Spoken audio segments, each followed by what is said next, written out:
কিন্তু গুণী মানুষগুলির বচন ছিল সম্পূর্ণ ভিন্ন। তারা বলতেন চর্চা, চর্চা ও চর্চা ছাড়া কোনো বিষয়কে আয়ত্ত করা যায় না।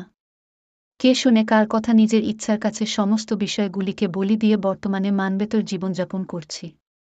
জীবনযুদ্ধে যারা সফল সেই রকম কেউ আমার কাছে এলে একটি খবর যেন আমাকে ছুঁয়ে যায়। তাছাড়া বিন্দাস আছি। বিশ্বাসের ধারাটা এখন একটু পাল্টেছে, আল্লাহর অস্তিত্ব এখন আর অস্বীকার করতে পারি না। যুক্তি ও তর্কের মধ্যে আল্লাহর অস্তিত্ব বার উপলব্ধি করি। তবে প্রচলিত ধর্মগুলিতে বিশ্বাসও নেই। মানুষে প্রভেদ খুঁজে পাই না। সবার মাঝেই মানবিক দোষগুণগুলি প্রত্যক্ষ করি।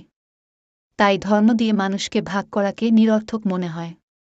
যে ঘটনাটা বলতে যাচ্ছি তার সাথে উপরি উল্লেখিত বিষয়গুলির একটি সম্পর্ক আছে।